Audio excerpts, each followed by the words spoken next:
So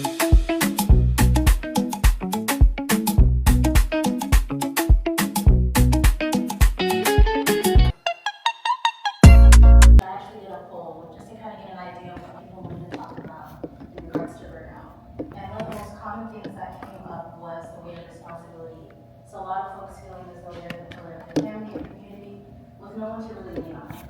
And then the second thing was brain overload. So having so much on your plate that you can't really think all that clearly and make even the most simplest decisions. And then lastly, the cost of care, which was struggling to balance your own personal goals as well as the needs of your extended family. Okay? And so the other question that I asked was, what do people need the most when they're overwhelmed? And a lot of people said physical recovery, daily management responsibilities, and being able to effectively communicate. So before I get into anything today, I do want to talk about our values as a culture and as people. So I think a lot of us are raised, especially at a very early age, to be pillars in our community, right?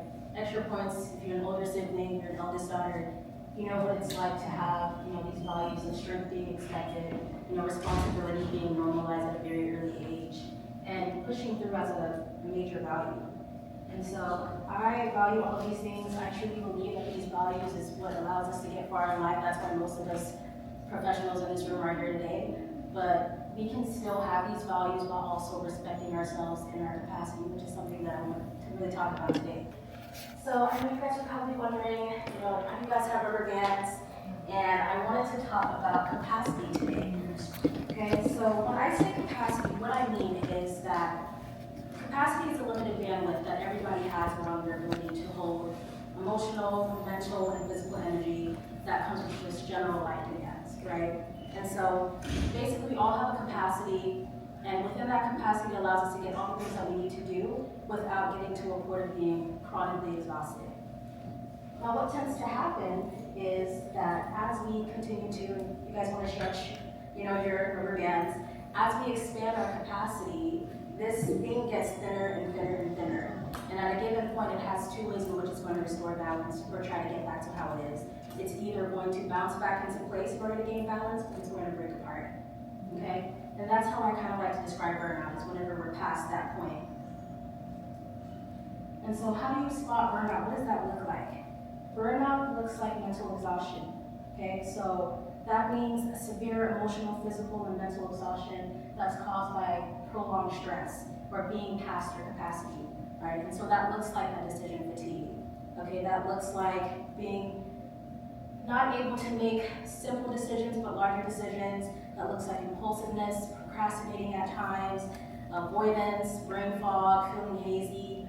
Then it also shows up in emotional overwhelm as well. You're feeling drained, you feel disconnected, you might be more irritated than usual. And then there's physical shutdown. So feeling as though like you're getting chronically sick all the time, right? A lot of the time people don't even realize that you might be experiencing a lot of chronic illness because you're stressed and it's showing up in the body. And so that tension, those headaches, that chest pain, those struggles with digestion, those are all the ways in which stress can show up in our body without us even really knowing, okay?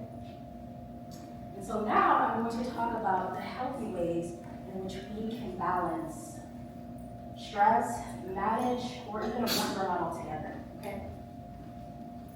And so the first thing that I want to talk about when it comes to managing and dealing with burnout is going back to the very basics. I know people sometimes don't like to hear this, especially if you have a lot of responsibilities, but sleep is not something that you can compromise on. Your body needs to rest. Ideally 7 to 8 hours, but I know for a lot of us that might not even really be possible. So maybe that might look like for you 5 to 6 hours. That's okay. Work with your body, but it's super essential, okay? Also, small breaks in between your tasks. I know that most of us work quite a lot and there's a lot going on at all times, but it's super important that we're able to take breaks in between. And that really can just honestly look like stretching, coming away from the computer for a second if you work from home, stretch, doing a walk, sitting down, silence during your lunch break, okay? Also, ensuring that you are eating properly. I know all of these things seem very basic, but a lot of the times the most easiest solution to a complicated situation is a lot more simple than we actually think. So ensure that the things that are coming within you are giving you energy and allowing the energy to pour out of you. If it's coming in and it's draining you, it's not very helpful, okay? And so when it comes to dealing with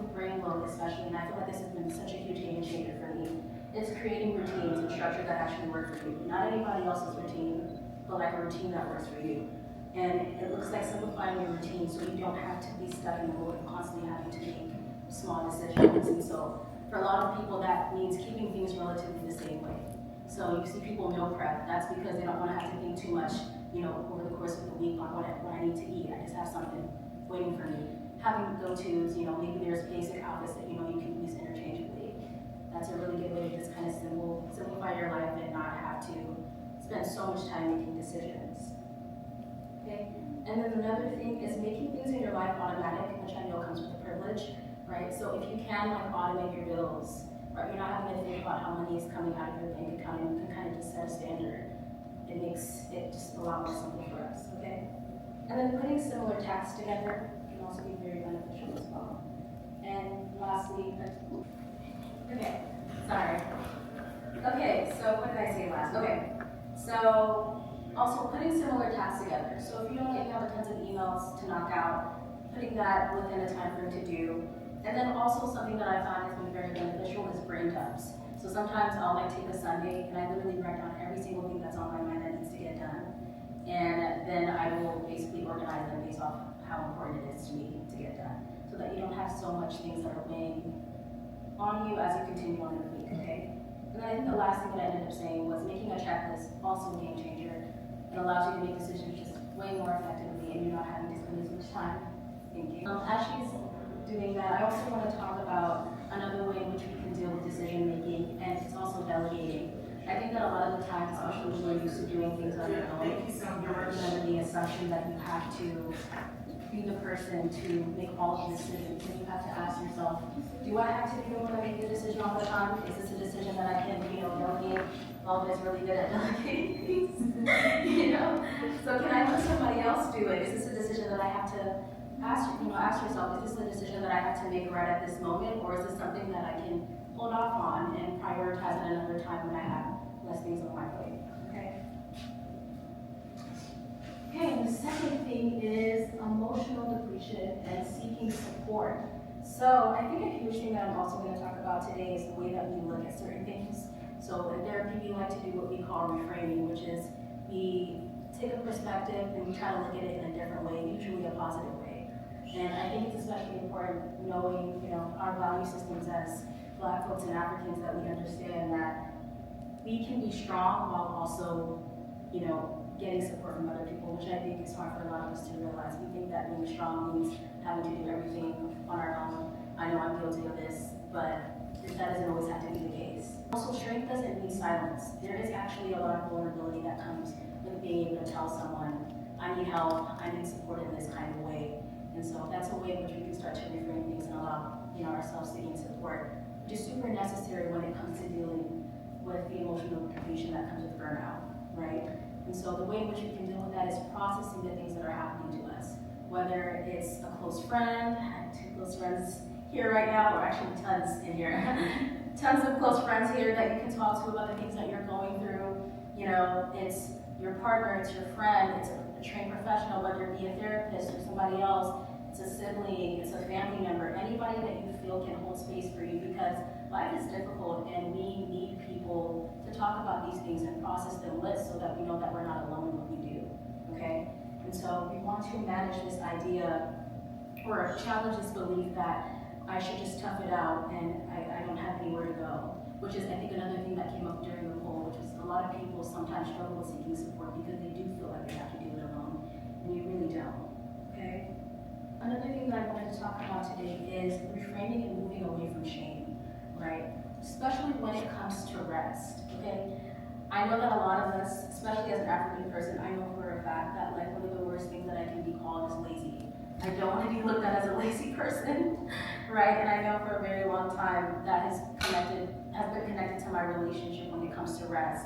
But rest does not make you weak. In fact, rest is a reward. It's not a reward, right? Rest is not a reward that needs to be earned. It is a requirement. You need rest in order to be fueled and to be able to get things done. And so it's super necessary that we do that, okay? And so in order for us to deal with burnout, we need to rest so that our bodies can be regulated again. And what I mean when I say regulation is really just coming into balance. And that can look like just having more steady energy. It's being able to be more present. It also looks like being able to be clear-minded so you can actually make those big and small decisions, okay? And so a way in which you can practice, regulating, I mean, you can obviously rest, take care of your body, sleep, do nothing, which is super important. Is also sitting in silence, taking breaths. Some people like to work out, some people like to pray. Praying is a really major way that you can, regulate. Dancing, singing, journaling, all the ways in which you can get your body either processing all of these emotions and feelings that you're going through, or just allowing it to kind of just sit without any judgment. And then one other thing that I wanted to talk about was balancing priorities and boundaries, right? So responsibility does not mean self-neglect. So you have to put your mask on before you help other people. And I want to give a disclaimer when it comes to boundaries, because I think especially as, people of color and, Africans, boundaries I think is still a fairly new concept that we're trying to understand and incorporate it into our lives. And I know that it's not an easy thing to do. It's very hard for us to sometimes say like, hey, I can't really do this right now, because I think that we're taught to believe that boundaries are rejection, but you putting up a boundary is not an attempt to reject anybody, it really is just a form of communication. So, because we value ourselves in our larger community, I think it makes it especially important for us to be able to have boundaries so that we have enough to give to other people, but also have enough to give to ourselves. And so, how do we prioritize ourselves and other people? I think one of the first ways in which you can do that is through acceptance, right? I care about me, but I also care about you too, okay? We also have to recognize that we have agency and other people have agency too. And when I say agency, what I mean is that we all have the capacity to be able to do. And I think for a lot of the times, especially if you play that role of being, the pillar in your community, you often assume that because I'm used to doing things all the time, that nobody else around me really knows how to do it, or at least they don't know how to do it like me. And that's true. They probably don't know how to do it like you. But unless this is somebody that is, has a form of disability, or you're a caregiver for them, most people have some level of agency. And we have to allow other people to exercise theirs so we can exercise ours. And so having boundaries is also necessary in terms of being able to have self-compassion for ourselves. We have to understand that although we can do everything, we don't have to, and it doesn't mean that we always should. So when I say a boundary, what I mean is an expectation or a standard that you have with yourself around your capacity to engage with something or not. Right? This is not a thing where I'm telling somebody what to do or how to do things. Right? Having a boundary is simply saying that this is what I can do and this is what I can't do, and I'm going to communicate that. Okay? And so an example of what a boundary could look like, is what a boundary could look like in practice is saying, I can't do this right now. Let me get back to you, or I want to show up fully for you right now, but I don't have the capacity to do that today. And that's just you being genuinely honest around how much you can give. Right? If you care about people, chances are you probably want to show up in the way that you can. You don't want to give it to them, half. And so that's why it's super important for us to be able to have boundaries.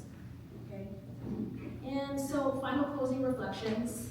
As we close out this, this talk, I want you guys to think about two things. Okay, the first one is, what would it look like to support others, right, without expanding past my personal capacity, right? And two, starting small, going on to this week, what is one way that I can allow myself to rest without guilt? All right. On the last slide, I do have a couple of resources to where you can, seek therapy if you want some. Some of them are really affordable options, because I know therapy can be quite expensive. So that's all I got. Does anyone have any questions? Yes. Is there a way that you can share that resource with everyone? Yeah, for sure. I'm gonna have Miatta send it out to everybody. Yeah. I am a PhD candidate, which means I'm done with all my courses, and all I'm working on is my dissertation at the moment. Today I will be speaking on the evaluation support of children with autism spectrum disorder. Raise of hands, how many of us are already kind of familiar with autism? Okay, the entire room, great. So I will kind of cut this down a bit because there are quite a number of slides. All right, so kind of just operationalizing it for us. So autism is a developmental condition. Some people call it a neurodevelopmental condition. Both of those terms are correct. It is marked by persistent challenges with social communication, repetitive behaviors, and very restricted interests. Okay, so a little bit about what it means to have difficulties with social communication. So we're seeing one-sided conversations, difficulty adjusting to sort of the norm or the back and forth of a conversation, reciprocity, so that kind of, hey, how are you doing? Fine, and kind of just leaving it there rather than saying, I'm doing well, how are you? And following up on kind of the normal social expectations that we see within our conversations. Some other social communication deficits that we see is difficulty maintaining eye contact. So looking everywhere but at the person that we are speaking to. Missing social cues and facial expressions. So not picking up on the fact that someone that we're communicating might be in distress or no longer interested in the conversation and things of that nature. Individuals with autism can also have difficulty managing friendships, obviously, because of these social communication difficulties, right? Like, how many of us have been told, look at me when I'm talking to you, right? So imagine someone who has difficulty with that, they're going to be perceived as rude or uninterested, and that's not necessarily the case with individuals with autism. Next is those restricted and repetitive behaviors. So this is a strong preference for a very specific topic. So for some little kiddos, that might look like talking about trains. They can tell you about the very first train that was ever created, who drove it, what kind of train it is. They'll be able to identify the type of train by the sound of the engine and things of that nature. It can also be interest in birds, bugs, anything. I've had individuals who were interested in stickers and buttons and could tell you the entire history of it. And so where it becomes problematic, right, beyond just an interest, is for our kiddos or adults, because they grow up, who cannot have a conversation without including that topic or that information, right? So imagine you walk up to a friend and you're like, yeah, I'm having such a rough day. And the person's like, you know, the person who created the train had a rough day, right? So that can make it a bit difficult. Other repetitive behaviors we see is hand flapping, right? So sometimes kiddos do this when maybe they're overstimulated, maybe they're just bored and just need something to do. We see them kind of twiddling their fingers. Sometimes we'll see their fingers close to their eyes, right? These are some of the repetitive behaviors that we see with individuals on the spectrum. The use of catchphrases. So this is another thing that's pretty unique to individuals on the autism spectrum disorder. We see them pick up a word or a catchphrase like, I had a kiddo last week who kept saying, Yahoo!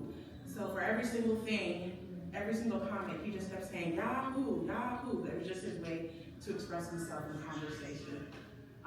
Again, we wouldn't necessarily use that in our everyday language unless we're really going, Yahoo! So that's another example.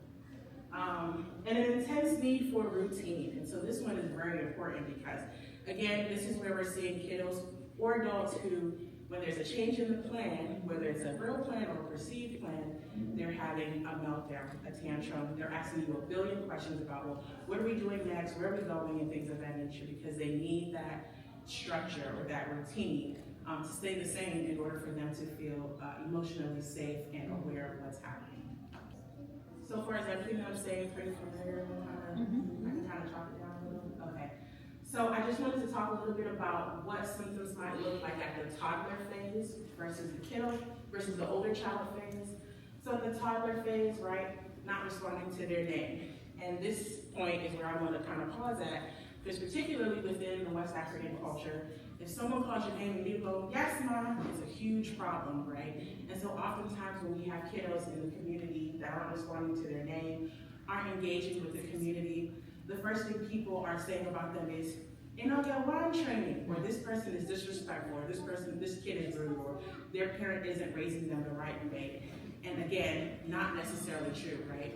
Sometimes with kids on the spectrum, you're having to call their names 2, 3, 4 times in order to get their attention. And of course, parents, not perfect people, they're saying like, oh, this kid is being defiant and things of that nature. Again, not always the case. In our older children, we're seeing them having difficulties managing and communicating their emotions, right? So things that typically would require maybe some slight frustration ends up being a really big deal for them. So they're having tantrums, so you're seeing a 6 or 7-year-old having a tantrum compared to, say, that of a 1 or 2-year-old, right? Because they're having difficulty with that processing that is required. They're not liking physical contact, right? So when our African or Latino family members come over, the first thing they're doing is reaching for a hug, right? So if you have a kiddo that's like, back up, again, we're labeling this kiddo rude, culturally insensitive, etc. When indeed, we need that evaluation ASAP to make sure that this isn't actually just, this person doesn't like physical contact, or this person has an issue with certain textures and things of that nature. Other notable aspects, I'm sure we're all kind of familiar with. It can be hard depending on what level, right? Because there are 3 levels to autism spectrum. The levels determine what type of help or assistance you'll need. And so things like difficulties with self-care, following multi-step directions, low frustration tolerance, as I previously mentioned, and sensitivity to loud noises, sounds, and things of that nature are all notable aspects and things to look out for in our kiddos, no matter their age, or even our peers, in order to determine, like, hey, this person might be on the spectrum, this person may not just be trying to offend me or isn't just weird. Any questions so far? I actually have a question. Yes, ma'am. So when we start to notice some of these behavioral traits, what are some ways to kind of at least meet that person, whether it's an adult or that child, meet them where they're at, and not make them feel othered, but at the same time kind of like appreciate the nuances that within their behavioral traits. So how do we go about that? Excellent question, and I'll get into that a little bit, but I am going to answer it right now because I think it's a great question, right? So the first thing you want to do, especially if we're dealing with a child, someone we're related to, is getting them evaluated, like getting your questions answered, getting some type of information and resources, and I'll talk about the evaluation process a little bit later, so that's the first thing. Now, if we're talking about peers or we're in a workspace and colleagues, obviously you can't go get them evaluated. You might gently suggest it if you all are tight like that, but otherwise I would recommend we all kind of just mind our business and just know that, like, all right, I'm gonna respect your space. And that's really at the core of it is, kind of acknowledging it, right? You as the typical developing individual, you have a cognitive flexibility to kind of be like, you know what, I've noticed that you are different. So it really doesn't take much to kind of just tweak your behavior just a little bit. And again, if you're close enough, just ask, hey, is it something that makes you uncomfortable? Or hey, how can I better kind of relate to you because I'm noticing this difference? So always, be open, be kind, be empathetic when approaching the conversation. But again, if you feel like you don't have enough information or enough rapport or a strong relationship, mind your business and just tweak it just a bit. Because they really truly can't help it. But great question. All right, so one of the biggest disparities within autism spectrum disorder is that African American children are more likely to be diagnosed far later in their life than their white counterparts. One small, tiny reason for that, particularly within the African culture, is some of the beliefs that we have surrounding illness in general, but obviously surrounding our child's development. So again, number one, it's a behavior issue. This person just isn't disciplined, or they don't whoop him or her enough, and things of that nature. So that's number one. Number two, spiritual. I actually still hear a lot of this to this day. In fact, because my mother thinks I know everything, she calls me and she says, which translates to, the mother-in-law has tied the child's mouth spiritually so the child cannot speak. Again, not knocking anyone's beliefs, right? But let's be guided here and explore just a little bit about what man-made medicine has to say about some of the difficulties that we're seeing at home. And just simply being unfamiliar, right? So a lot of times we hear, well, no one in my family has autism, which is rarely ever true. We just don't realize that it's autism, right? But that's another barrier. It's just like, it couldn't be my family because we just don't have this. Or this is in Africa. I've never heard of this being in Africa. Also not true. That person that likes to collect a specific shape of kola nuts is likely autistic. And again, more stigma, fear of labeling, right? People not wanting to have their child labeled or excluded and things of that nature. Community judgment, right? How many have, and be honest, how many have gone to see someone who just had a baby to see if the baby's all right because you heard something, right? I don't know who's gonna raise their hand, but we're all thinking it. It happens, right? Reluctance to disclose. Again, as Black women in general, we're likely to be more silent when it comes to any type of difficulty that we're having within our families. And this is a mother-in-law that apparently tied the child Mama G. So how do I get my child evaluated? I think I have a typo. I'm going to skip that. All right. So depending on when you kind of notice these symptoms, let me know if I'm out of time. So the first sort of recommendation I have, depending on the child's age, so 0 to 3 is ECI, Early Child Intervention. I do have some resources to actual websites that you can go to get access to this. What ECI does is they kind of evaluate your child. They don't necessarily give a diagnosis, but what they do is they evaluate your child to see what type of deficits the child has. So whether it's speaking, movement, so you'll get physical therapy, occupational therapy, things of that nature. And that's just to kind of help your child meet the developmental milestones as much as possible. Right. Again, this is only for children ages 0 to 3. So as soon as you see those symptoms in your babies and you feel like you want to be evaluated, go ahead and contact ECI.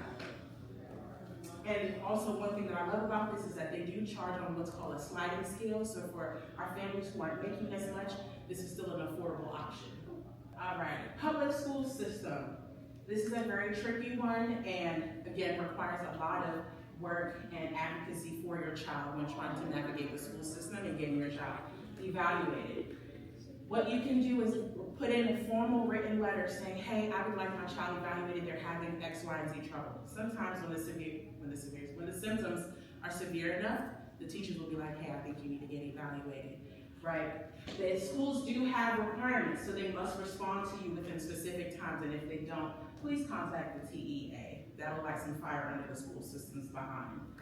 Again, they also do not technically give you the medical diagnosis of autism, but they do give you a classification which will then allow the student or the kiddo to get any type of resources that the school does have. So that might look like speech and occupational therapy in school, extra time, they'll put together an entire IEP or any other form, 504 plan, whatever the child might need based on the evaluation. So that's number one. The barrier to just doing a public school system evaluation, unfortunately, is that when it comes to other services such as ABA, unfortunately, ABA and other health insurance companies require you to receive a medical diagnosis from a psychologist or a neuropsychologist. And so navigating that also looks a little different. First thing you have to do is to contact your pediatrician and request a referral. So your pediatrician will do some screenings. Depending on the scores, the pediatrician will then do the referral themselves and kind of get you on a wait list for you to see a developmental pediatrician or a psychologist or neuropsychologist. Not to be biased, but you always want to aim for seeing a psychologist or neuropsychologist for reasons I'll explain in the next slide. All right, so like I mentioned, insurance, ABA, and all the other benefits and services that are available for kiddos with autism require a medical diagnosis, and the only people that can make that are psychologists and neuropsychologists and some psychiatrists, if the psychiatrists are using what's called the ADOS. So for all the parents or anyone that's navigating this for a child, the first thing you want to ask the evaluator or the doctor is, hey, are you going to use an ADOS? Or else whatever evaluation they do, whatever diagnosis they give you, will not do you any good because the insurance companies legally require this specific assessment to be used. Any questions there? Okay. Some of the barriers to getting a psychologist is that because insurance companies require it, and because a lot of services also require them, there's a very long wait list. And so you could be spending up to a year waiting for your child to be evaluated. So just a quick recap of how to decide where to take or how to go about getting your kiddo evaluated. Under 3, you want to start with ECI, use all the services there. School age, go ahead and send that written formal request to the school. Wanting therapy, wanting insurance to cover any other services. Again, you want to either go to a private psychologist, neuropsychologist, or you want to go to one of the medical centers. Highly recommend Children's Health Specialty, both in Plano and in Dallas for those evaluations. And unsure, again, go back to that pediatrician. They should be able to refer you and provide you with any guidance, particularly that of which is available in your area. Any questions about that? What are the names of the places in the appointment modality? Yes, so it's going to be Children's Health, and actually I did request some printouts, so once I get that from back there, I will hand those out, and those names are on there, and with a bunch of other places. Yes.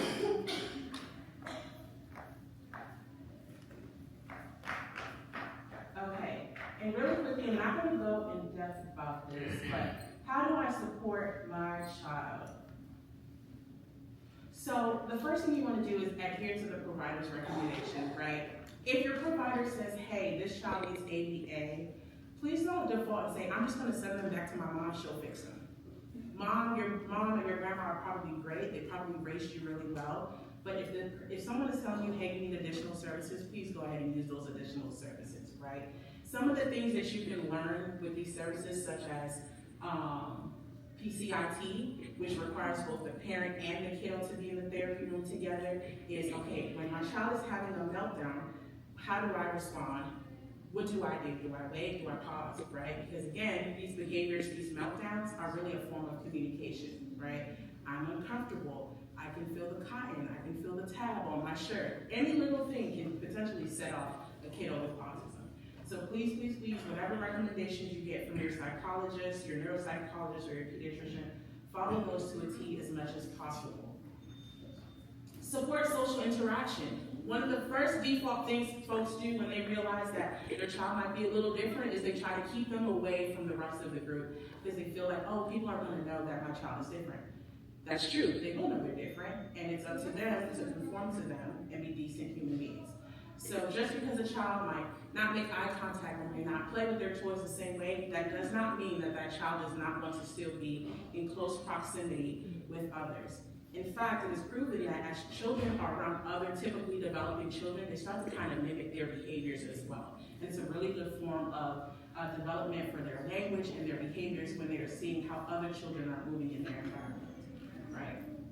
Presume competence. Again, another fault within our community is when there is something wrong, they think that, oh, this person is dumb, this person is stupid, this person can't do something, oh, he has autism, so he can't do the dishes. False. He has autism, he can't do the dishes, he doesn't like hot water, but he can do cold water, he's gonna wash those dishes with cold water.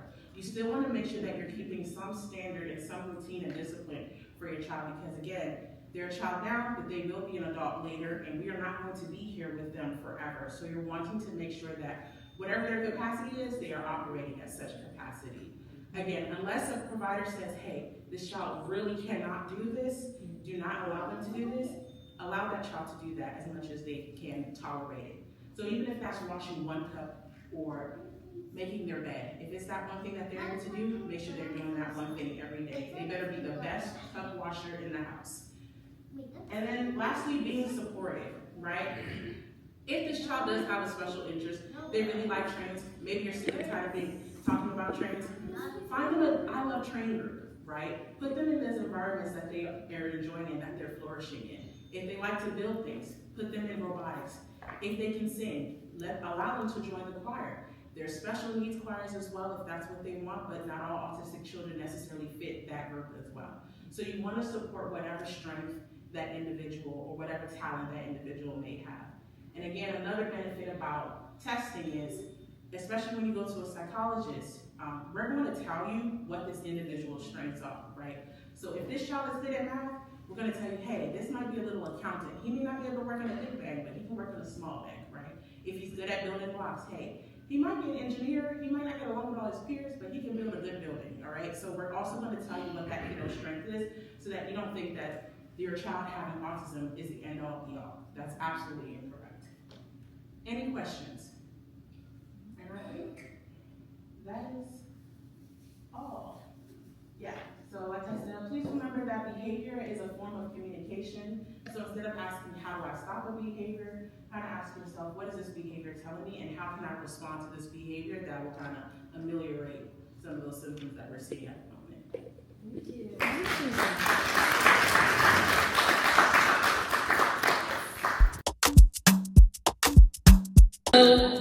Hi Hi guys, I'm Miatta. I am a genetic counseling student, and I'm here to talk to you all about hereditary cancers. So I'm here to talk about genetics, culture, and cancer, specifically about hereditary cancer risk in the West African diaspora. I want to start off by explaining what I mean by West African diaspora.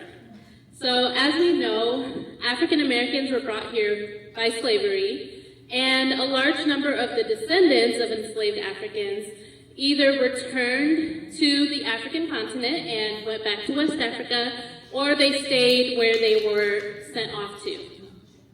And for this reason, many Black Americans or Africans share ancestral commonalities. So that means we can all, many of us, trace our ancestry back to the same regions of West Africa that many of us came from. So for this reason, throughout this presentation, I'll be referring to both Black people and African Americans as Black or Black Americans, to include Africans and West Africans and all of us. So who do we see here?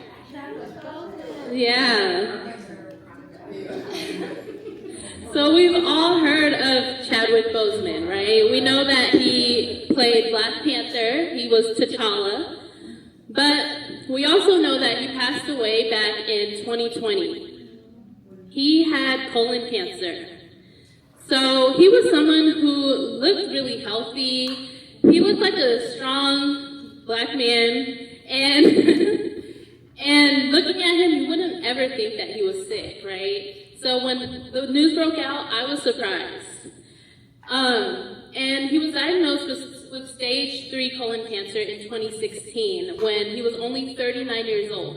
And if you know anything about cancer, that's a pretty young age to have cancer.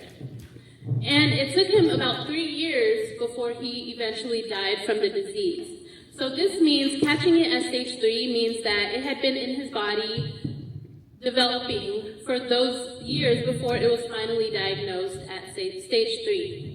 Chadwick Boseman's story reminds us that cancer can affect anyone, even people who appear to be healthy. And this is why prevention, awareness, and early detection are some of the most powerful tools that we have against the fight against cancer. There are 3 main takeaways that we can take from Chadwick's story. First, the smartest way to fight cancer is to stop it before it starts. Cancer prevention is any action taken to lower the risk of getting cancer. So this can include maintaining a healthy lifestyle, avoiding exposures to known cancer-causing substances, taking medicines or vaccines that can prevent us from developing cancer. The next thing we can learn is that cancer doesn't discriminate, but it does have its preferences. It doesn't matter your age, your status, or your superhero ability, like Chadwick, you can still get cancer. Certain risk factors can increase a person's chances of developing cancer. So there are modifiable risk factors, and these are things that we have control over, but being exposed to it too much can make it more likely for us to develop cancer. And then there are non-modifiable risk factors. So these are things that we have no control over, and we'll talk more about risk factors later. The next thing we can learn, finally, is that early detection matters. Screening tests are used to detect cancer before any symptoms appear, and regular screenings can help us find cancer early before it has a chance to spread. And this is the point when the treatment is far more effective. So early detection allows for more timely treatment, closer monitoring, and preventative measures. And these have all been shown to significantly reduce the illness and the survivability of the disease. All right, so now we'll talk about cancer risk factors, or things that can increase your chance of getting cancer. So the non-modifiable risk factors are the things we don't have control over. So these include your age, ethnicity, or race, gender, chronic medical conditions, chromosomal abnormalities like Down syndrome, but I want to highlight hereditary risk factors. So hereditary is referring to someone with a family history of certain cancer types. So there are certain gene mutations or changes to specific genes that can increase a person's risk for developing cancer within their lifetime. We also have our modifiable risk factors, and these are the things that we tend to have control over, and these are things like tobacco use, alcohol use, unhealthy diet, and certain environmental or chemical exposures. So too much of certain exposures, like the ones that we see here on the list, can lead to those genetic changes that can eventually cause cancer.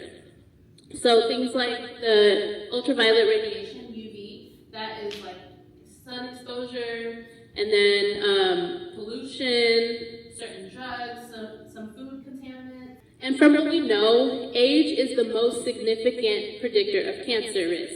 So people over the age of 65 tend to have the highest risk of getting cancer. And this is likely due to the aging process, because over your lifetime, your body becomes less efficient or less corrective at changing any gene mistakes or errors. And so you accumulate these malfunctioning DNA changes that eventually cause cancer to happen. And this is why many cancer screenings begin later in life, and why staying on top of them is so important, especially in our community where cancer outcomes can be worse if they're found later in life or if they're found too late. All right, so I wanted to talk about some cultural relevance here. So research shows that Black men with West African genetic ancestry are more likely to develop prostate cancer and are approximately twice as likely to die from the disease compared to white men. Black women are more likely to get the aggressive early onset breast cancer and are about 40% more likely to die of breast cancer than white women, and nearly twice as likely to die from breast cancer if they're diagnosed before the age of 50. Additionally, there's a higher occurrence of the triple negative breast cancer in Black women than there are in white women. And this is just a form of cancer that is more aggressive and harder to treat. Also, Black people are more likely than white people to be diagnosed with lung and colorectal cancers at a later stage when the disease is harder to treat. African Americans or Black people are about 20% more likely to get colorectal cancer and about 40% more likely to die from it than most other groups. African Americans are also more than 4 times likely to be diagnosed with more aggressive forms of colon cancer. Black people have some of the highest overall cancer rates and the lowest survival rates for many types of cancer.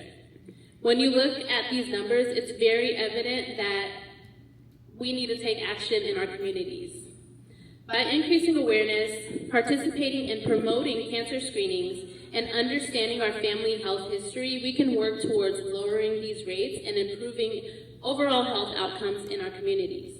So because all cancers are caused by a gene change or a mutation, all cancers can be considered genetic.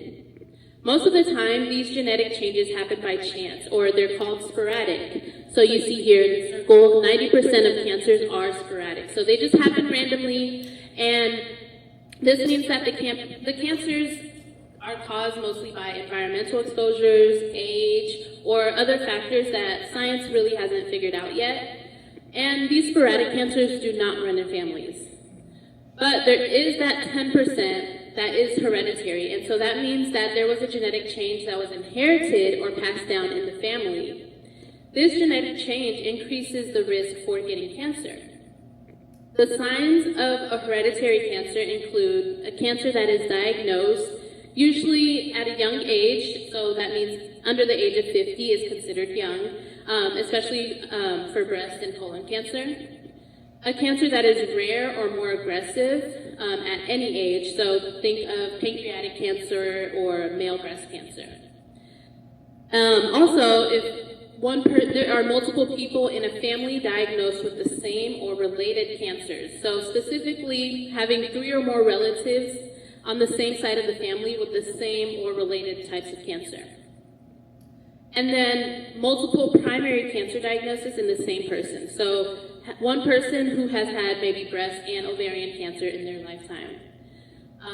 And having cancer on both sides of a paired organ, like both breasts having cancer or maybe both ovaries or both kidneys.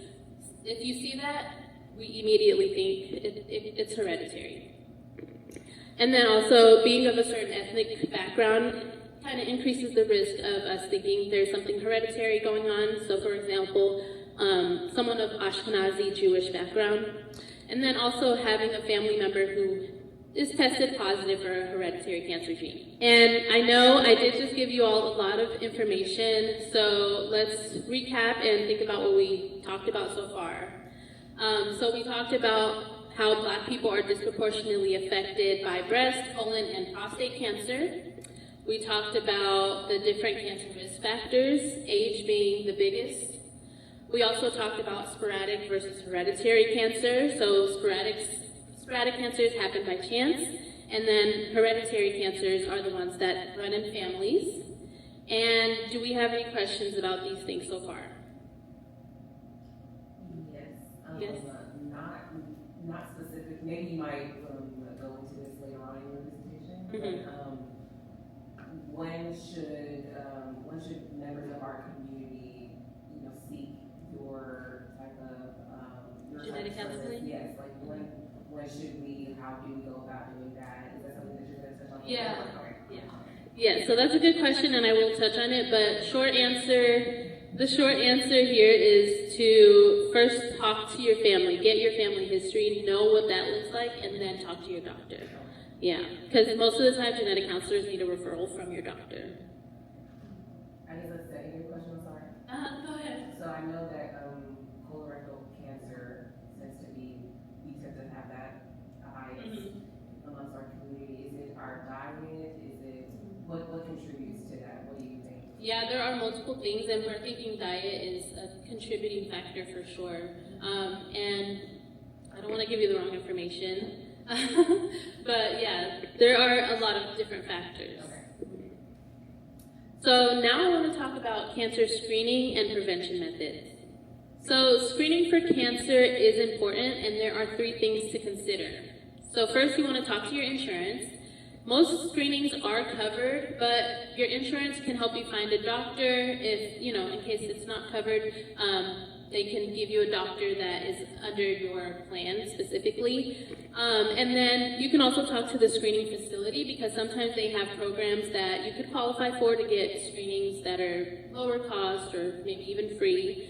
And then the next thing you should do is to think about what your personal risk level is. So someone who is average risk does not have an increased risk of getting cancer, and they don't have an excessive amount of exposure or a strong family history of cancer. So they have average recommendations, which we'll talk about later. And then someone who is of high risk has a family history of cancer. They also have a confirmed presence of an inherited gene mutation, or they have other factors like too much exposure that increases their risk of getting cancer. And then next thing that you should consider is the cancer type specifically. And we'll just focus on the cancers that we've talked about in this presentation, which are the breast, colon, and prostate.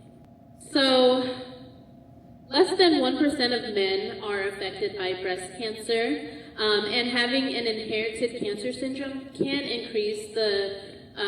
slightly increase the risk of male breast cancer. So I am talking to the ladies, but I'm talking to the men too. So breast cancer screening is done with a mammogram, which is an X-ray that looks at breast tissue. Breast screenings should continue from when they start through the rest of a woman's life. Someone of average risk, the screening recommendation is to start at age 40 to 45. And someone of high risk, the age to begin screening depends on the gene and the family history. So for families with family members who had breast cancers diagnosed before the recommended screening age, the screening may begin earlier. So the screening can begin as early as 25, or if someone was diagnosed at maybe 18 with breast cancer in your family, they may want you to start screening at 15 instead. So think of it that way. And then before you begin screening your breast, or in between each screening visit, you should also have breast awareness. So this just means that it's important to know what your normal breast tissue look like or feel like. And be sure to report any changes or abnormalities in your breast to your doctor. So abnormalities could include a lump or abnormal mass in the breast tissue, any swelling, dimpling, or puckering of the skin of the breast, changes to your nipple, like maybe it turns inward, becomes red, thick, dry, flaky, anything weird. And then sometimes there's some discharge other than milk, or swelling of the lymph nodes in your armpits or collarbone. So those are some red flags. All right, so the goal of colorectal screening is to find polyps. So polyps are growths that grow in your colon and your rectum. And the benefit of colorectal screening is that they remove these polyps. So not only are you getting screened, you're also reducing your chance of getting cancer because they're also removing that cancer-causing agent. And not all colorectal cancers cause symptoms, which is why screening is so important and why it could go undetected for so long.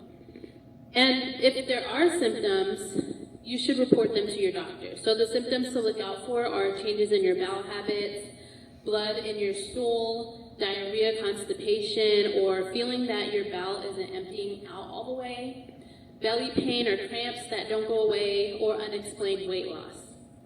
There are 2 screening types. First, they could do a stool-based screening. This is where they look at your poop, and they look for signs of cancer, like blood or abnormal DNA in the stool sample. And then they also do a visual exam called a colonoscopy or colonography. And these look at the inside of your colon and your rectum for the polyps. Someone of average risk, the screening recommendation is to begin at age 45, and this goes for men and women. And you should have regular screenings until age 75. And then someone of high risk, the age to begin depends on the gene or the family history, or if you are showing symptoms. And the screening can begin as early as 10 years old for colorectal. And this screening can repeat every 1 to 2 years. All right, and for prostate cancer screening, it's important to know where your prostate is. I don't know if you know, but it is located in your pelvis, below the bladder, and near the rectum. And there are different types. So they have a blood test that they can do called the prostate-specific antigen, which is a blood test that screens for prostate cancer. And if you have a high level of this PSA, that means there's a higher risk of having cancer. So they'll want to do more tests after that if your PSA comes back high. And how often you're tested depends on this PSA level. They also have a digital rectal exam, which is when the doctor inserts a lubricated finger into your rectum, with a glove, of course, and they feel for your prostate glands and look for any enlargements or lumps. And then they also do a multiparametric MRI, which is just an imaging exam. Someone of average risk is recommended to start screening at age 40 or 45. Someone of high risk can begin screening dependent on the gene or the family history. And it can begin as early as the age of the youngest person diagnosed in the family. So, just like we talked about with the breast cancer, if someone's diagnosed at 35 in your family, then they would want you to start screening at that age. So, I don't know if you guys noticed, but a lot of these screening recommendations are based on family history. So it's important to know who your family history, or what your family history is, and whose history actually is relevant for your health. So if you come from a family where multiple people have had cancer, or if you're not sure what your family's health history is, it's important to have these conversations with your relatives and then go take that information to your doctor.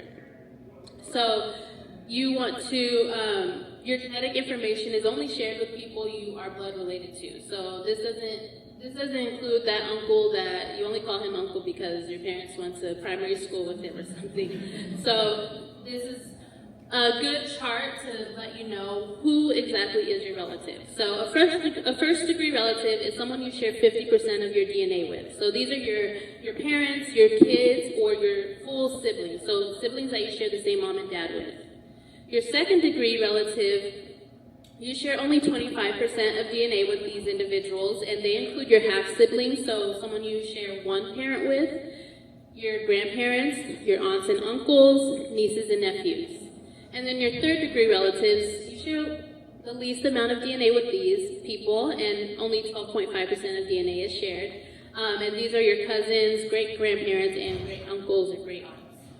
So let's talk about cancer prevention.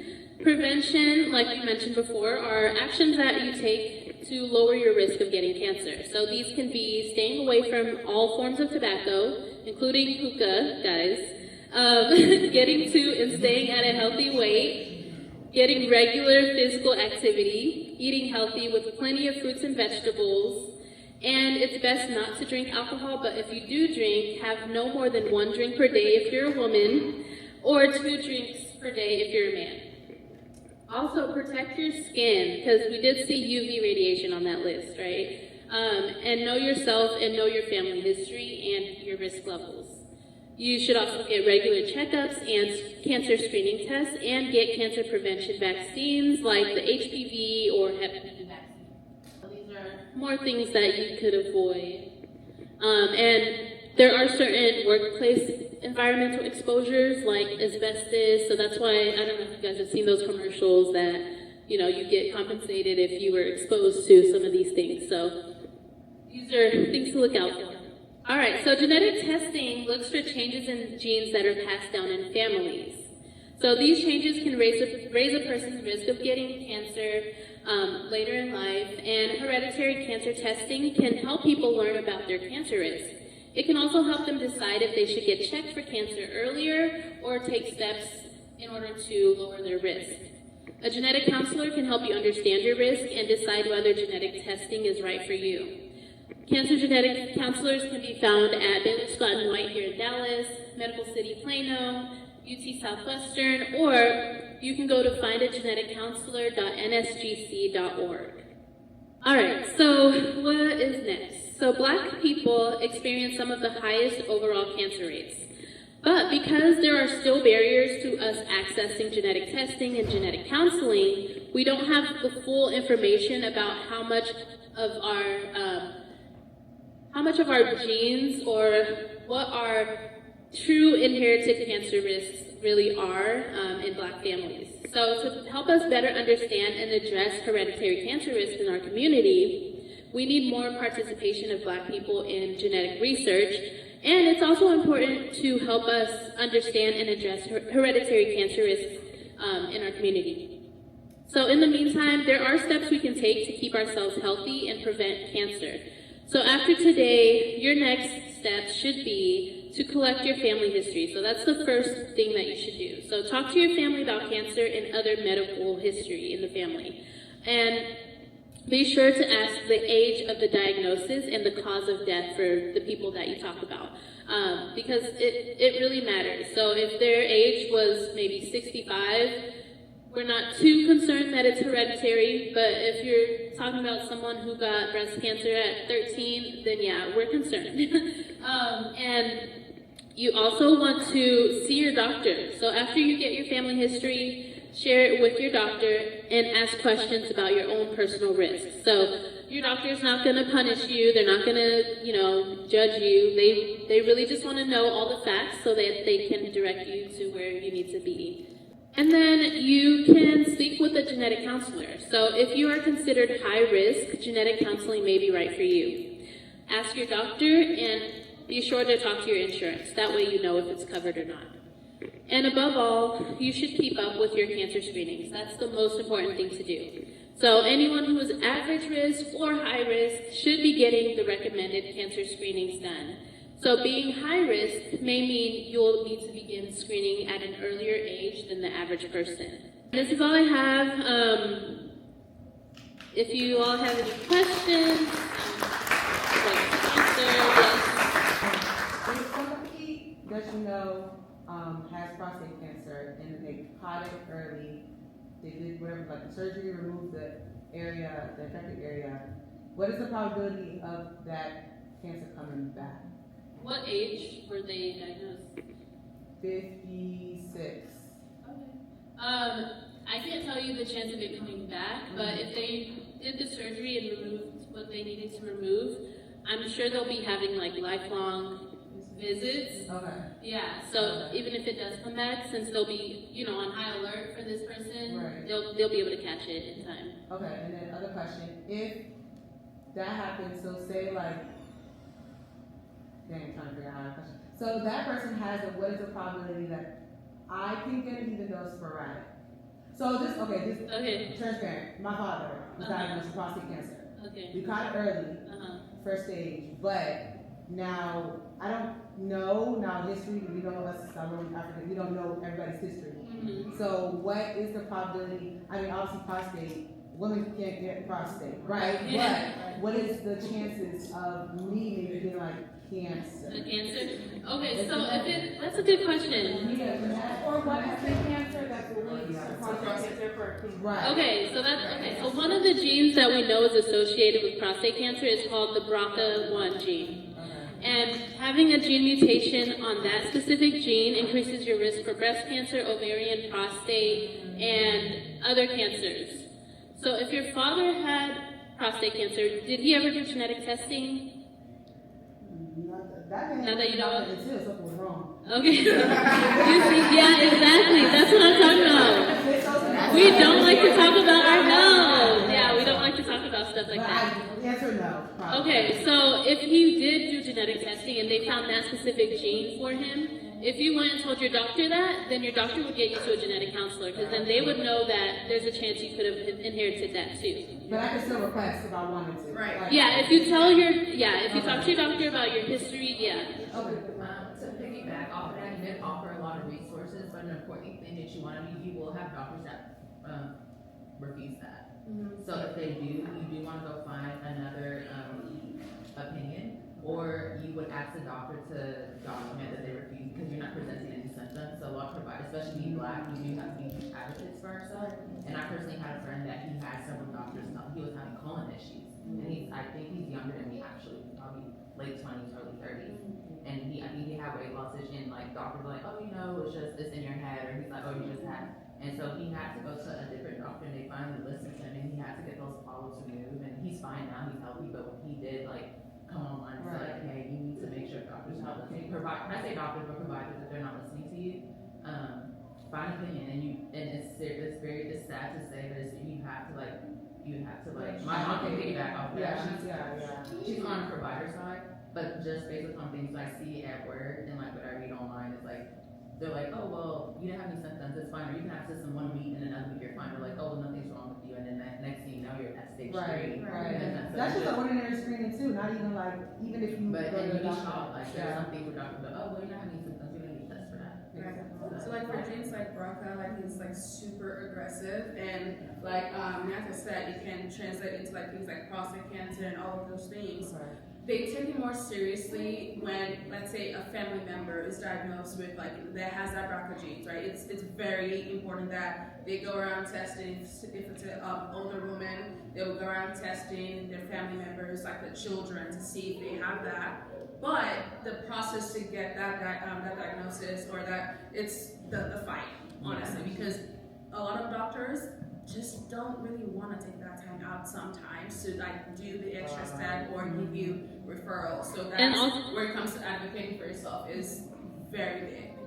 So also, if he did do genetic testing, because I don't know if they do this in every state, but usually they do refer people who have cancer to genetics these days. So if he, went through his cancer, maybe genetics was one of the stops that he took. Right. So you could ask him if he has that report. If you have that proof, take it to your doctor. Look, my dad has this, or if he had this testing done, I need to get it done too. Right. And she requests the testing because the genetics is in her family line. So you can go test. Unless that's Well, yeah, it'll be a stronger, especially for insurance purposes. If you have that evidence that your dad took that test and had that, then they'll be more likely to let you get the testing done, fully covered. Sorry, who was next? Yeah, I was just honestly to say what I was going to say on that. Okay. It was just the fact that for insurance purposes, you just need to show proof of legitimacy, and the fact that cancer is it's an error in cell reproduction, right? That's what it is, right? So it's not simple. My dad had prostate cancer, I'm not going to have ovarian cancer. Right. It's not that sort of translation, but the fact that he probably has a genetic just possibility, right, that he could have it. You will probably get more than enough backing from your insurance agents to test for it. Okay. Make sure.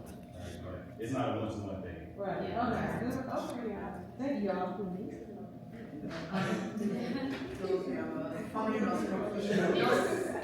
In addition to all that she just said, I just want to throw light on some of the form of cancer that the screening you have to do, your risk factors, like for colon cancer, let me say your father was diagnosed at the age of 50.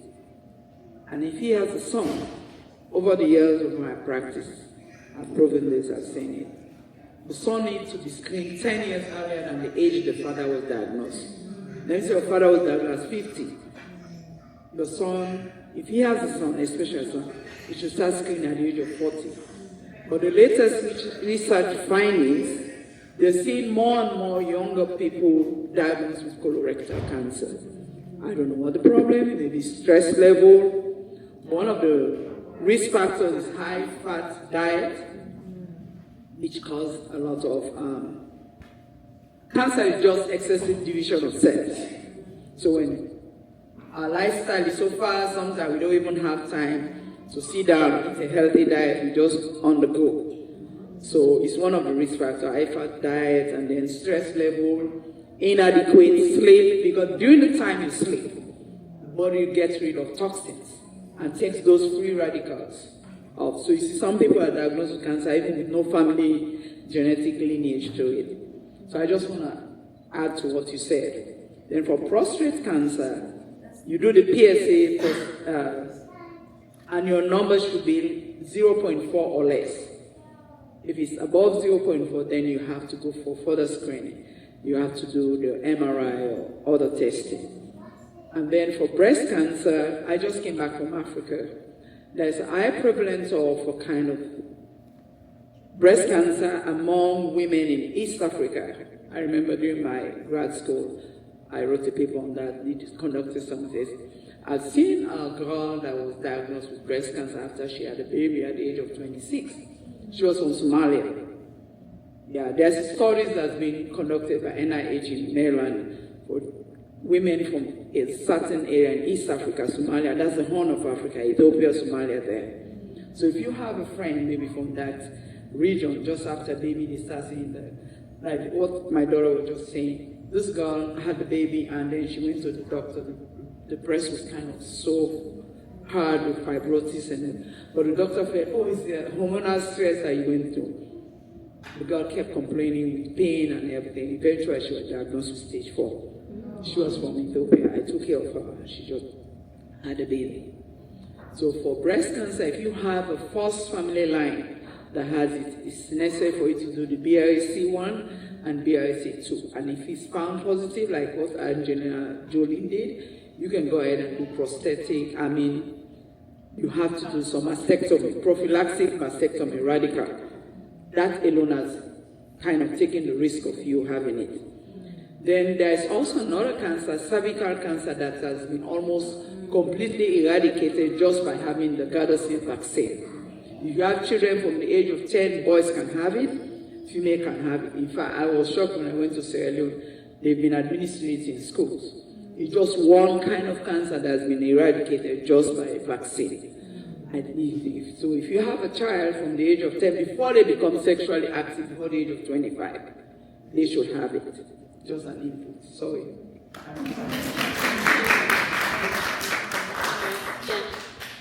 have two questions.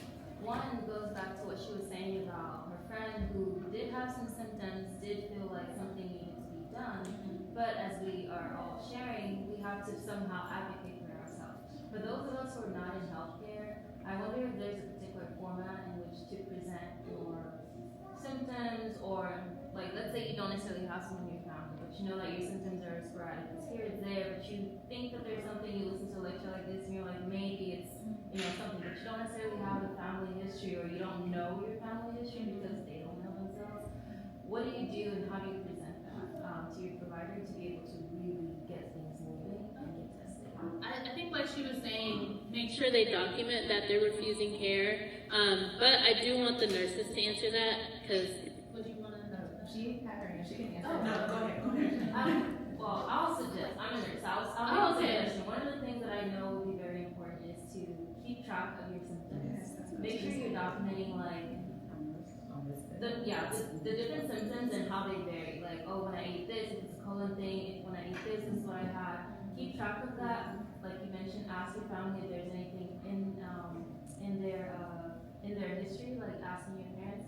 But also make sure you ask what are the pre-screening requirements, because most of the time they will say no, not because they don't necessarily want to, but it's like, well, you're just 30 and then we do the screening at 45, but you have symptoms that they don't necessarily fit you into the high risk or the average risk, because they do sometimes just go by like there's a protocol list, there's like a standard that they usually go by, but besides those, I'm not necessarily sure what else others could have, but yes, there's a less expensive test, the Cologram. You can do that, and if it shows positive for blood, then they can go for that, especially with the new findings now that they're finding younger and younger, especially among African American, they're diagnosing them with colorectal cancer. So they can do the cologram, which is a little bit cheaper. I think it won't be hard for the insurance to approve a cologram versus a colonoscopy if you are under the age of 40. okay, so finding like the more affordable options. Yes, that's insurance. cologram. It's Some like of them you can even take home and do it and take it back to the clinic, and then it's been really good results. That helps. Cool. The second question I have was research. I know you mentioned that right now we don't necessarily have enough data regarding the genetics of African Americans or Africans to be able to, I guess, extrapolate on how prevalent these conditions or cancers are. So are there any actual research being done for us to help figure out what are our likelihoods, what are the factors that contribute? If so, do you know about them, and can you like direct us to that? If not, is there an opportunity coming in the future for something like that? That's a really good question. And with research is always being done, and a lot of the times they look for willing participants. So the issue is Black people don't want to, because there's a lot of medical mistrust, there's a lot of stigma, especially with not knowing what genetics is or what they're going to do with the information that they find. So you can, there is clinicaltrials.gov. You can go there and look for cancer trials and, sign up to participate. But it's totally up to the public to, sign up for things like that, because we don't want to just, like what we did in the past, just trick people into being in studies. So they're out there. It's just we gotta be the ones to get in there and try. You check CDC, Center for Disease Control. Most of the time, you get all this information with the results. And to answer your question, since we are in Texas, Intermission also does a lot of research, and so does UT Southwestern. And so if you go on their website, they're always seeking participants to be involved in their own research as well, and the NIH as well. So I was just going to add, because cancer is such a hot topic for our generation, I was just going to be transparent with y'all. So my mother had cancer and she was diagnosed at 42. She passed at 56. With that information, I took to my doctor and I said, hey, I'm now 35, don't have any kids, I'm really worried about me having cancer at age 42. She sent me to a breast specialist. She also sent me to do the genetic testing. So there's two types of genetic testing that you can do that will also help you know your paternal side as well as what type of cancers are linked to the breast cancer. But we just have to advocate for ourselves. So this is a great space where you're sharing with us the information to make us knowledgeable to know, but we have to advocate. If something has changed with your body and you know it, advocate. If that doctor is telling you no, you're all right, like Edinam said, go to another doctor. But us being African Americans, we have to advocate. And you'll find a doctor that will be a blessing and direct you in the right way. Because I didn't even know there was a breast specialist. So every 6 months I go for testing on my breast to do an MRI and I do a sonogram and a mammogram. So there's all types of things going on, and there's new testing and new technology. Yeah. So I just read this out there. And when we talk about things like insurance and all of that, sometimes, we have to do research of what are maybe facilities that we can go get things done without even a referral from a doctor. Because I know that's when it comes to finances, are there organizations that can help, nonprofit, things that could get, give us a bit more, support when it comes to finances and getting this first done. Sometimes it really is taking the matter into our own hands and not just waiting for, somebody to write us a slip to take us to that doctor to give us that. So I think this is such a great topic and things that we're talking about because it can be very stigmatic. Like, we don't talk about like our health, out in public, but I think this is so great that we're being aware of like genetic things that can happen with mental health, with, our kids, autism, maybe an adult. So I'm really grateful for you guys to put this on. So good. It's so good. Well, thank you guys so much for coming. Who's next? Oh, yeah. What was the name of the vaccine that they would take for the Gonorrhea. Okay. And that's And it's available for girls as well as boys. Okay. That's what Is that for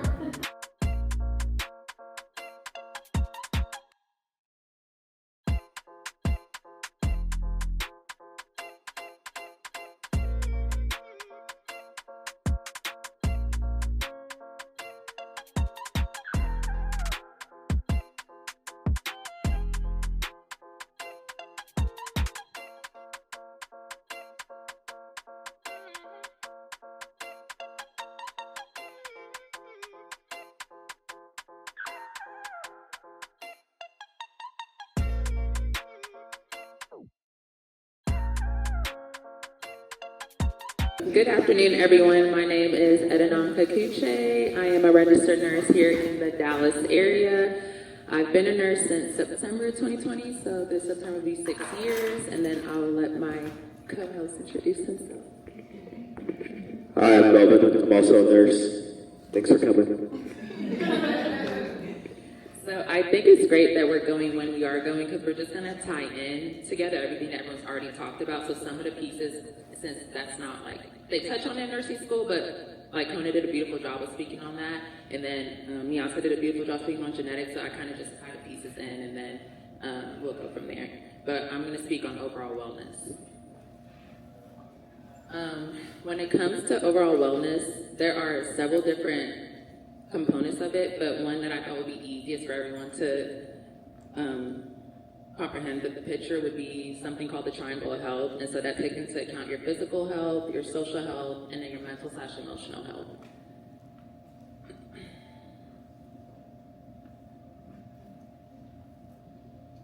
So on mental health, like I said, Kona already gave us some very valuable information, so I just really won't hit on too much on that.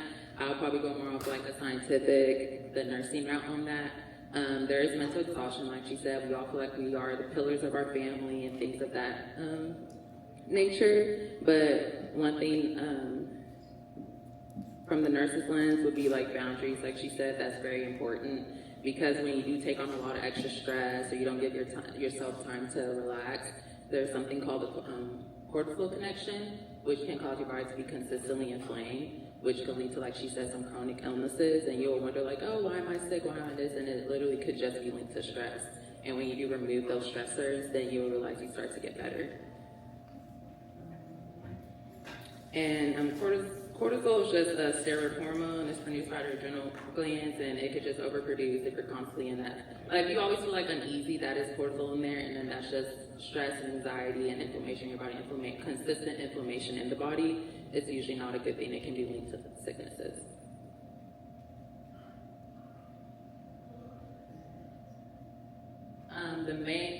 My favorite part of the mental health triangle and what I get to do every day would be like the physical health in regards of overall wellness. That would be things like your annual checkups at your primary care provider and checking your cardiovascular and metabolic baselines through blood work. One major thing would be like high blood pressure and high blood sugar. Those are silent indicators. Like, you can't look at someone and be like, oh, you have high blood pressure. Those are things that you have to get documented from a primary care provider. You can do it at home, but if you don't understand the numbers, like, there's nothing you can do with that information. So I know in this day and age, it is very hard as far as like finances and insurance and like how things are set up. But in order to take care of yourself, it is very important to try to keep up with those visits. When it comes to high blood pressure, that's mainly going to be your cardiovascular health, heart health. The heart is the engine of your body. So I call it a selfish organ. Like, you want to try your best to take care of that.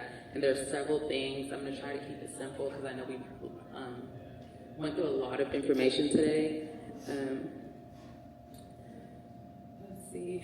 When it comes to your blood pressure, there are several issues that can affect that as far as diet. The American Heart Association calls it essential 8. So it's diet, and when it comes to diet, you want to eat better. You want to prioritize whole foods, lean proteins, some fiber found in fruits, vegetables, beans, and those are going to help scrub out cholesterol. Cholesterol, there are 2 different types. There's something called the LDL and the HDL. A bunch of acronyms, but for LDL, I usually think of that as bad, lousy, L for bad. So you never want that LDL number to be very high or to be with outside of parameters that are within your blood work. On your HDL high, you want that to be healthy cholesterol. Those are cholesterols that are going to scrub the arteries of your heart, and that's going to keep you more on the healthier side. And number 2 on that essential 8 is going to be you want to be active. I know life is very, very busy, and we all can't be. We try our best. Even me, like, I try my best. Like, when I educate my patients, I know I tell them things, and it's like the pot calling the kettle black, but all you can do is your best to keep yourself out of situations of, like, if it's cancer that's not genetic, if you are taking care of yourself, that will keep you on the better side of things. So you want to aim for about 150 minutes of moderate aerobic activity, which is an hour, 30 minutes, so it's basically 30 minutes, even a walk, 30 minutes of a walk, 4 to 5 times a week. So the way I do it, what works for me is, like, I talk on the phone a lot. So, like, if I'm going to talk on the phone, I'm like, hey, let me get up and go walk and be on the phone. Or if you're into YouTube or podcasts, you can kind of kill 2 birds with 1 stone versus just kind of being at home, watching that YouTube, or being at home, listening to that podcast. A lot of us do a lot of doom scrolling. If you want to doom scroll, you can do that while walking too. It's kind of like trying to combine, like, what our generation's into, but still keeping yourself healthy. Number 3 will be quit tobacco and vaping. I know smoking has decreased a lot, especially among our population, but one thing I have noticed with the younger generation is the vaping. It can lead to a lot of, like, lung issues, which can ultimately lead to, like, some lung cancer.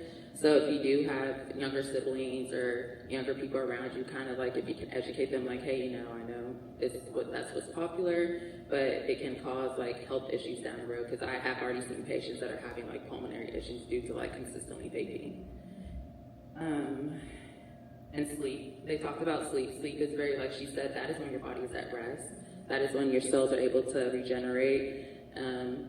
Again, even me, I was a night nurse, and then I kind of switched back and forth, which I know is very bad, but one thing I have noticed, because I do switch back and forth, I do prioritize my rest now. I try to get 7 to 8 hours, and it makes a difference, because I know when I don't get that 7 to 8 hours, I can feel that. And if you're getting sick, easily sick, one thing I do always ask my friends, like, well, how much rest are you getting? And when they tell me, like, I'm not getting, I'm like, well, if you change that, it's something small, but when you do it, you notice a lot of differences.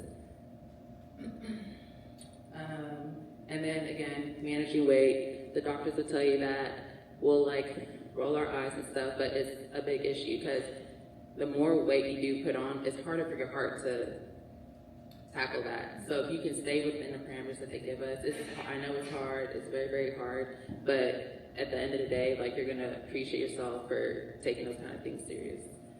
I already touched on the controlling your cholesterol, because if you have that LDL that's very high, your heart is it's gonna work harder. And in America, cardiac disease is within one of the top 4 issues that cause people to go have surgery or lead to heart attacks and things like that. I also do travel nursing, and I did a cardiac contract, and I was honestly always amazed at the amount of patients I was prepping for open heart surgery. Or I'm always amazed at the amount of patients like, oh yeah, I had a bypass ×4, and it's normal for people now. And if you do those things to keep your heart and your kidneys are very selfish organs. So if you do things that your doctors recommend, that is going to keep you on the side of avoiding cancer and taking care of your mental health and just being a healthier person overall. Another issue is blood sugar, diabetes, which comes from your blood sugar. Some of it's genetic, like she's already hit, and some of it is lifestyle changes. On my father's side, I do know that diabetes is more prevalent, so my mom was constantly always telling me, even like 20s and as a kid, like, hey, you know, make sure you watch what you're eating because you're genetically already disposed to that diabetes. And then the way they watch that through your primary care, that's another thing, something called the A1C. That's through blood work. You can't see that like just looking at someone. And that manages your blood over 3 months, where like it takes the average of like what your blood sugar has been. And there are levels that you want to keep that beneath all that's on your blood work. I won't go into the specific numbers because there's so much information. If you do want to talk to me after, I can give you like resources for that. And you want to keep that below a certain number. I think the new one is 6.7, correct me if I'm wrong. 5, yeah, it changes from year to year too, because even with your blood pressure, it used to be, it's perfect for 120 over 80, but now they're looking at, they want less than 120 and less than 80. And with everything going on in the world, I know it's hard, but those are like the numbers we have to try to manage in order to keep our overall wellness. Like she hit earlier, modifiable factors, so it'd be lifestyle changes, physical activity, your diet changes, and things that you can't change. We're African Americans, we are already predisposed to certain diseases and things like that, so the best thing we can do for ourselves is changing the things that we are able to change. Well, the blood pressure chart was up there, and I was going to go through that. It just showed what normal was. We will be doing some screenings today, so if your numbers, and I wanted my mother here because she's more on the provider side, so I can assess things, but like I know what normal and abnormal is, and I can tell you what's normal and abnormal, but providers are able to kind of say like, hey, this is what you need to do to take care of that. So when it comes to like health literacy and advocacy, when you get information like that, you want to always ask 3 questions at your doctor's visits: what your main problem is during that visit, and then if you do have that main problem, what is it necessary that you're supposed to do, and then why is it important for you to do the things that they're educating you on doing. And if you are asking a doctor a question and you're just feeling rushed and you feel like they're not listening to you, you can always, it's unfortunate to say healthcare is becoming like a business, and we have a lot of like, even at work, it's actually very like annoying, but the patients get like satisfaction scores. So if a patient asks me something, I don't give them the answer that they want, they can write that on like ratings. And so if it's something that has to do with their health, I'm like going to educate them like, hey, you know, I can't do that because that's unsafe to you. So similar to your primary care visits, like you can like let your doctor like, hey, I asked you a question, I am feeling rushed, and I'm sure they get like scores too. So if you get those emails, those review emails or how you feel, those things are very important because they get reimbursed from those things. So if they're consistently low, then like I wouldn't go to them, but they changed their behavior on that, because my friend was even saying that she had to advocate for her father one of his visits, because she said that whenever her dad would ask questions, because I'm asking the 3 questions, I want you to educate me, the doctor would just rush it or wouldn't answer questions. So she kind of went in on the doctor, and now he answered all the questions. So again, advocacy is very important, unfortunate, in healthcare, because you can't just say yes, yes, and then like I always tell my patients when they have questions, don't sign anything if you're not comfortable, and don't sign anything if the doctor is rushing you, because one, that you need the procedure and they can proceed without your consent. So when you're at those appointments, make sure you advocate for yourself doing that. And then Miatta did a very good job. Preventative screenings are also very, very important. And the way those things get jump-started are through your annual checkups with your doctor. So she already hit on that. The cancer screenings, the early detection pillars, colorectal cancer, the gold standard now starting at age 45. And then like she already hit the 1st-degree relatives. And then for women, breast health, doctors should check that. If they notice anything different, they should refer you to a specialist to take care of that. And then cervical cancer, like we said, that one's practically being eradicated due to that vaccine that my mother mentioned earlier. And then prostate when it comes to males. And I kind of mentioned this earlier, and I was actually kind of shocked when I was doing notes on this presentation, that if you go to a doctor and you're like, hey, my father had this cancer at this age, I would like to get a screening for this. A lot of doctors first, they say no. And one, maybe they're too busy, they have a heavy patient load, and they don't have the capacity to do that right now. you can always ask the doctor, like, hey, you know, I'm requesting this and you're not doing it. Would you document that in my chart? Because I want to go get a second opinion. And sometimes that will allow the doctor to now listen to you because they have a standard that they're supposed to follow. And if something does happen to you and they don't follow that standard, now they're liable if something continues. But everything's always about a goal. Hospitals, doctors, nurses, any healthcare providers are wanting to follow a standard of care, and documentation really matters. So with this, like I was stating earlier, your blood pressure, the top number is always going to be systolic. I'm not going to go into the very scientific specifics, but that's when your heart is pumping blood to your other parts of the body. So this number now should be less than 20. If it's anywhere higher than that, pre-hypertensive and things of that nature. The diastolic, D for down, that's how I remember it. That number should always be less than 80. And anything higher than 80, pre-hypertension as well. And so you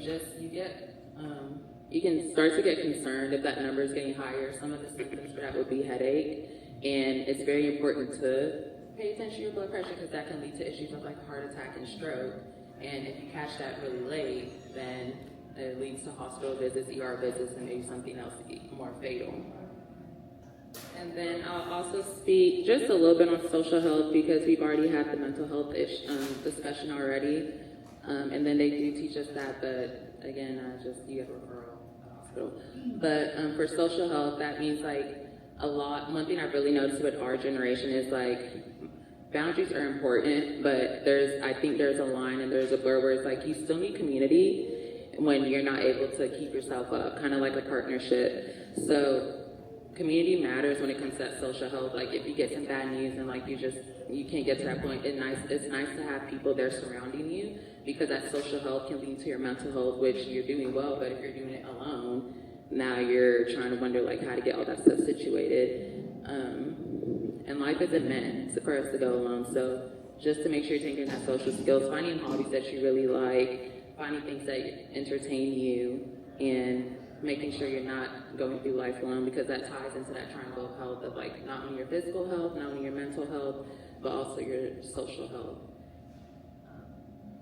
I think that's the last slide. If you have any specific questions, I can answer them, or most likely I will direct you to your mother like I do at work. I'm like, hey, that's a doctor question.